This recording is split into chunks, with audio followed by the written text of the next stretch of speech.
Hello guys, grammar isles channel पर आपका स्वागत है। I hope you are learning and enjoying the lessons provided by me. इससे पिछली वीडियोस में हमने इंडेफिनिट टेंस को अच्छी तरह से पढ़ा था, जिसमें कि हमने present indefinite, past indefinite and future indefinite के बारे में अच्छी तरह से पढ़ा था कि इंडेफिनिट टेंस के स्ट्रक्चर को कैसे बनाया जाता है और सेंटेंसेस को कैसे फॉर्म किया जाता है, उनके रूल्स क्या होते हैं, सेंटेंस के हिसाब से हमें कौन सी हेल्पिंग वर्ब का यूज़ करना चाहिए। पर आज की इस वीडियो में हम अपना एक नया लेसन शुरू करने जा रहे हैं, जिसका नाम है प्रेजेंट कॉन्टिन्यूस टेंस।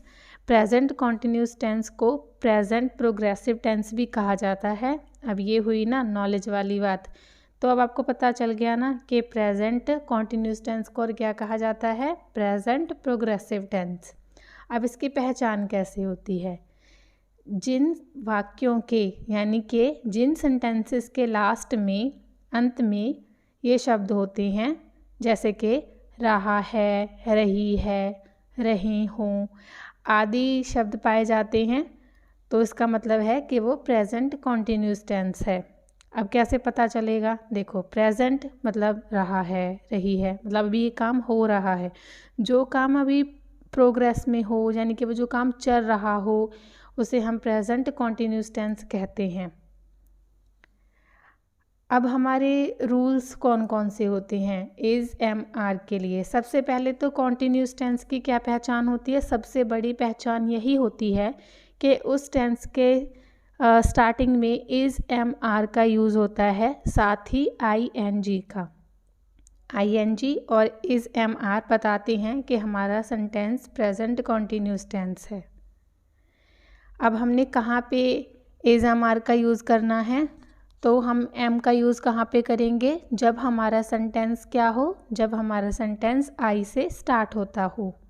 जब हमारा सेंटेंस आई के साथ स्टार्ट होता हो, तब हमने कौन सी चीज़ का यूज़ करना है? एम का, आई एम। क्लियर? और हमने इज़ का कहाँ पे यूज़ करना है? जब हमारा सब्जेक्ट शुरू होता हो he, she, it, name of person, name of things, इन सब से हमारा सेंटेंस स्टार्ट होता हो, तो हमने इज़ का यूज़ करना है। और हमने आर का यूज़ कहाँ पे करना है? जब हमारा सब्जेक्ट प्लूरल हो। प्लूरल मतलब एक से ज़्यादा, जहाँ पे जैसे कि दे, वी, यू, जब ये सब हो तो हमने अपना आर को यूज़ करना है अपने सेंटेंस में। अब इसका स्ट्रक्चर कैसे होता है? स्ट्रक्चर ऑफ अफर्मेटिव और पॉजिटिव सेंटेंसेस। अफर्मेटिव को पॉजिटिव यानी कि सकारात्मक, और पॉजिटिव मीन्स ऑल्सो सकारात्मक, मतलब जो हमारे पॉजिटिव टाइप सेंटेंसेस होते हैं उनका स्ट्रक्चर कैसे होता है। तो हमारा ये स्ट्रक्चर है। सबसे पहले हमने लिखना है सब्जेक्ट, उसके बाद इज़, एम, आर, उसके बाद वर्ब की फर्स्ट फॉर्म, और उसी वर्ब की फर्स्ट फॉर्म के साथ हमने अपना आईएनजी लगाना है, और लास्ट में हमारा रह गया ऑब्जेक्ट। आपको कभी भी सेंटेंस बनाने में प्रॉब्लम नहीं आएगी अगर आप अपना ये जो स्ट्रक्चर होता है इसे ध्यान में रखते हुए अपने सेंटेंस को बनाएंगे। अब हम अपने इस स्ट्रक्चर को साथ लेते हुए अपना एक सेंटेंस बनाते हैं और उसे समझते हैं। एग्जाम्पल, तो हमारी एग्जाम्पल है, मैं चिट्ठी लिख रही हूँ।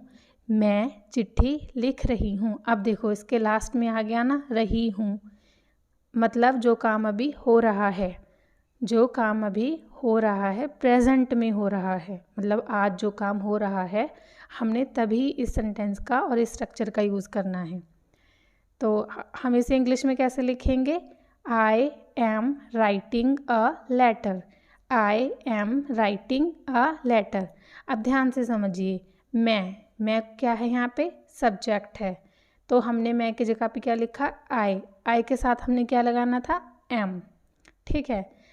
लिखना, लिखने को क्या कहते हैं? राइट। तो राइट हमारी फर्स्ट फॉर्म हुई और उसके साथ हमने लगाया है आई एन जी, क्योंकि क्या है यहाँ पे? रही हूँ। अब जहाँ पे आ गया ना रही हूँ, रहे हैं, रही है, तो वहाँ पे हमने आई एन जी लगाना ही लगाना है। तो हमने अपनी वर्ब की फर्स्ट फॉर्म यानी कि राइट के साथ क्या लगा दिया, ING, writing a letter, I am writing a letter. अब इसे ध्यान से देखिए, मैं क्या था, सब्जेक्ट, ठीक है, क्या है यहाँ पे, मैं क्या है, सब्जेक्ट, लिख रही हूँ, लिख रही हूँ। अब लिखना एक क्रिया हो गई, क्रिया मतलब कोई भी काम, जो काम हो रहा हो सेंटेंस में उसे हम क्रिया बोलते हैं, क्रिया मीन्स वर्ब। अब वर्ब के साथ हमने कौन सी फॉर्म लगानी है, अपनी पहली फॉर्म लगानी है और साथ रही हूँ। अब यहाँ पे जब है रही हूँ तो उसके साथ क्या लगेगा, ING, वर्ब की फॉर्म के साथ ING पक्का लगाना ही है। हमारा ऑब्जेक्ट क्या है, चिट्ठी, तो बस मैं क्या है, सब्जेक्ट, लिख रही हूँ हमारी वर्ब और चिट्ठी हमारा ऑब्जेक्ट। आई होप आपको अच्छे से समझ आ गया होगा। अब हम कुछ और एग्जाम्पल्स से समझते हैं। तो हमारी पहली एग्जाम्पल है, अब मैं घर जा रहा हूँ, अब मैं घर जा रहा हूँ। तो हम इसे कैसे लिखेंगे, now I am going to home, now I am going to home. अब इसे अच्छे से समझिए। अब को हमने क्या लिख दिया, नाउ, अब को हमने क्या लिख दिया, नाउ। मैं की जगह पे यहाँ क्या आ गया, आई, ठीक है, और आई के साथ हमने क्या लगाना होता है, एम, आई एम लगा दिया ना।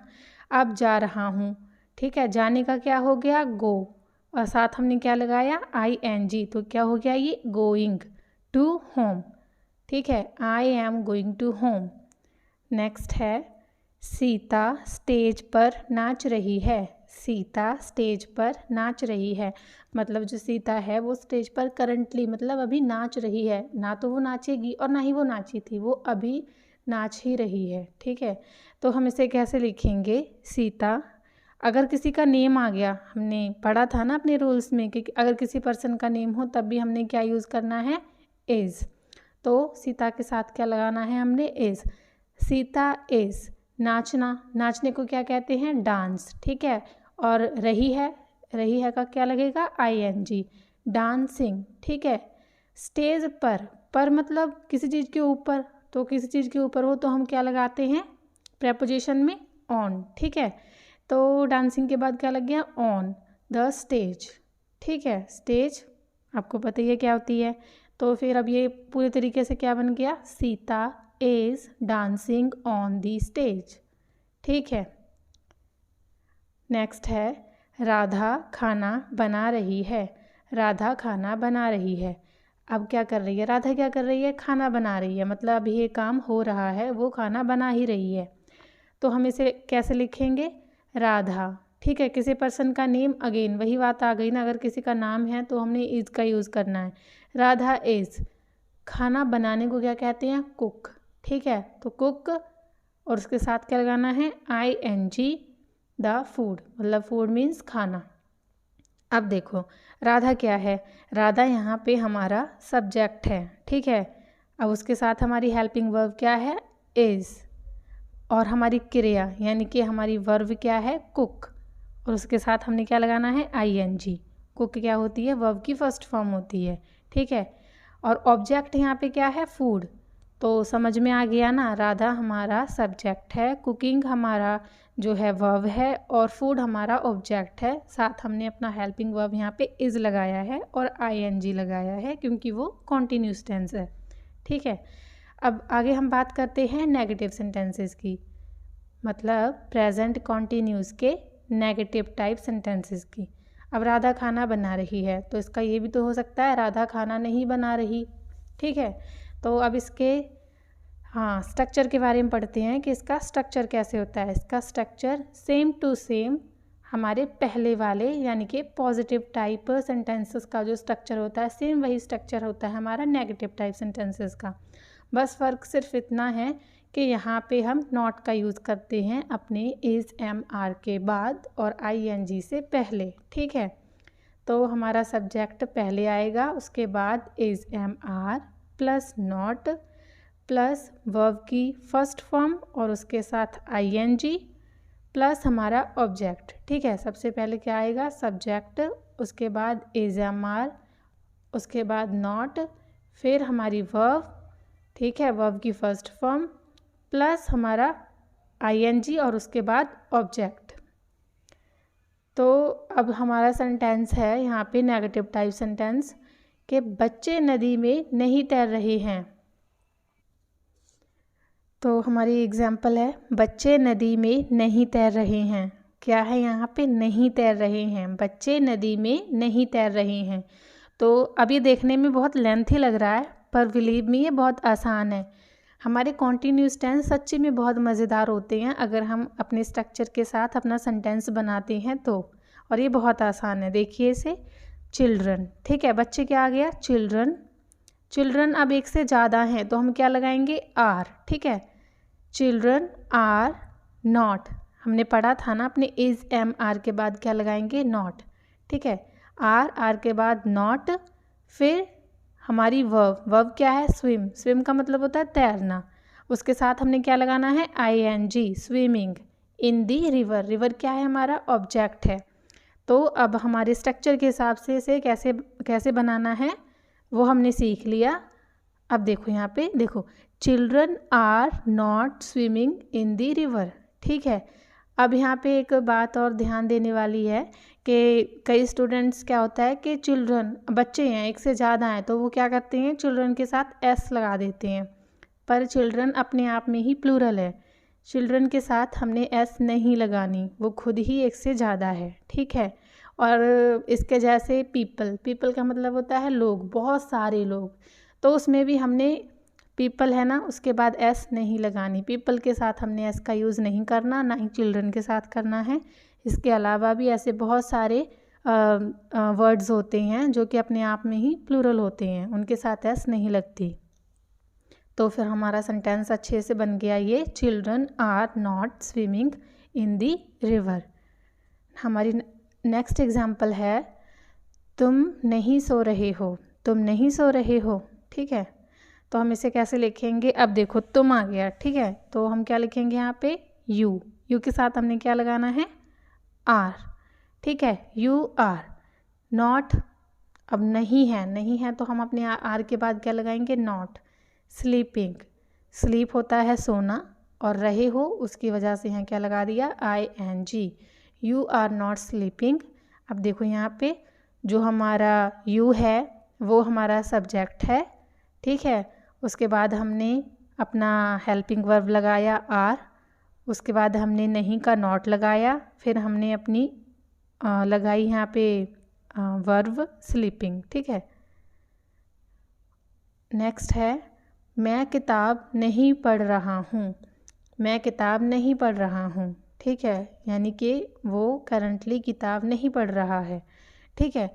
तो हम इसे कैसे लिखेंगे? फिर अगेन मैं आ गया तो हम क्या लिखेंगे? आई के साथ क्या लगाना है हमने? एम। नॉट, ठीक है। फिर पढ़ने को क्या कहते हैं? रीड, उसके साथ क्या लगाना है? ing, क्योंकि ये क्या है? कॉन्टिन्यूस टेंस है, तो हमने लगा दिया रीड के साथ ing। रीडिंग, ऑब्जेक्ट क्या है हमारा यहाँ पे? किताब, ठीक है। किताब कोई काम तो है नहीं, ऑब्वियसली उसे पढ़ना काम है, तो वो क्या हो गया? रीडिंग। तो फिर उसके बाद हम क्या लगाएंगे? अपना द बुक, जो क्या है? हमारा ऑब्जेक्ट है। तो ये बन गया I am not reading the book. I am not reading the book. अब हम बात करते हैं अपने इंटेरोगेटिव सेंटेंसेस की। तो मैं आपको फिर बता देती हूँ इंटेरोगेटिव टेंस कौन से होते हैं। जब हमसे कोई सवाल पूछा जाए या फिर हमारा जो क्वेश्चन है उसमें कहीं पे भी कोई सवाल जैसी बात हो तो हम उसे कहते हैं इंटेरोगेटिव टेंसेस और सेंटेंसेस। तो उसका स्ट्रक्चर होता है, हाँ, तो हमने पहले ही पढ़ा था कि जो भी हमारे सेंटेंस में हमारी हेल्पिंग वर्ब होती हैं वही हमारे क्वेश्चन पूछने का भी काम करती हैं, मतलब वही इंटेरोगेटिव को बनाती हैं। तो जो हम इज़ एम आर अपने सब्जेक्ट के बाद लगाते थे वही हमने अब सबसे पहले लगा देना है। जब हम अपने हेल्पिंग वर्ब्स को, वो किसी भी टाइप के टेंस की क्यों ना हो, जब वो सबसे आगे आ जाती हैं और बाकी का जो हमारा स्ट्रक्चर है वो पीछे चला जाता है, तो फिर वो हमारा सेंटेंस एक इंटेरोगेटिव टाइप सेंटेंसेस बन जाती हैं, ठीक है। तो देखो इज़ एम आर, उसके बाद क्या लगाना है हमने? सब्जेक्ट, फिर हमारी वर्ब आएगी, मतलब वर्ब की हमारी फर्स्ट फॉर्म, उसके साथ ing तो लगनी ही है, प्लस हमारा ऑब्जेक्ट। अब बस यहाँ पे क्या हुआ, यहाँ पे सब्जेक्ट और इज़ एम आर ने अपनी जगह अदली बदली कर ली। मतलब जो हमारा सब्जेक्ट पहले था वो अब बाद में पीछे हो गया और जो हमारी इज़ एम आर थी वो आगे आ गई। बाकी हमारा सारा स्ट्रक्चर वैसे का वैसा ही है। ठीक है, फिर से देखिए, is am are plus subject plus verb की फर्स्ट फॉर्म, उसके साथ आई एन जी प्लस हमारा ऑब्जेक्ट, और ये जो प्लस के बाहर डॉट्स है ना, इसका मतलब है बाकी जो भी हमारा रह गया वो हम उसके बाद लिखेंगे। तो हमारी पहली एग्जाम्पल है, क्या वे खेल रहे हैं, क्या वे खेल रहे हैं। अब वे यहाँ पे मतलब एक से ज़्यादा बच्चे भी हो सकते हैं, लोग भी हो सकते हैं, कोई भी हो सकता है। तो सवाल है हमारा, क्या वे खेल रहे हैं।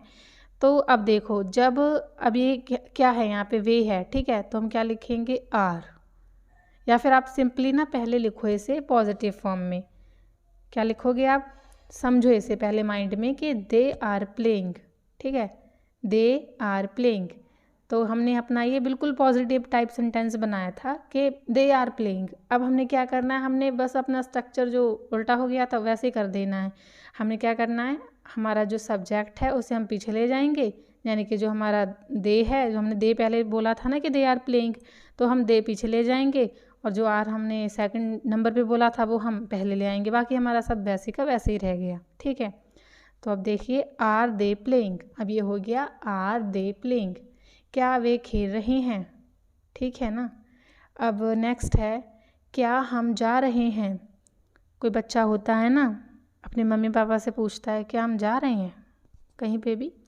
तो अब हम यहाँ पे एक से ज़्यादा है, तो हम क्या लिखेंगे, आर। ठीक है, क्या लिखेंगे हम, आर, ओ सॉरी, हम लिखेंगे वही। ठीक है, तो वही है। तो यहाँ पे आपको जब आप पढ़ोगे तो आपको पता चल जाएगा कि हाँ यहाँ इसमें क्या लगाना है, इज़ एम आर लगाना है, क्या लगाना है। तो हम हैं यहाँ पे, तो हम हैं तो क्या लगेगा यहाँ पे, वही लगेगा। तो इसके हिसाब से हम क्या लगाएंगे, आर, क्योंकि वही के साथ क्या लगता है, आर। आर वही जाने को क्या बोलते हैं, गो, उसके साथ क्या लग गया, I N G. Are we going, are we going. ठीक है, नेक्स्ट, क्या वो गाना गा रही है, क्या वो गाना गा रही है। ठीक है, अब सिर्फ एक लड़की है यहाँ पे, तो अब एक लड़की है, सिर्फ सिंगल लड़की है। ठीक है, नाम नहीं है यहाँ पे उसका। तो अब एक अगर चीज़ एक ही रह जाए, यानी कि हमारा जो सब्जेक्ट है वो हमारा सिंगुलर रह जाए, तो हमने क्या लगाना होता है, इज़। ठीक है, अब लड़की है तो हम क्या लगाएंगे, ही तो लगाएंगे, नहीं तो क्या लगाएंगे, लड़की के लिए क्या लगता है, शी, लड़कों के लिए क्या लगता है, ही। मतलब ये जो एस है वो हट जाती है अगर हमने लड़कों के बारे में लिखना हो तो हम क्या लिखेंगे, इज़ शी सिंगिंग। गाना गाने को क्या बोलते हैं, सिंगिंग। सिंग गाना हो गया और वो गा रही है तो आई एन जी लग गया, इज़ शी सिंगिंग। ठीक है, thanks for watching guys. If you like it then please like, share, comment and subscribe. Thanks for watching.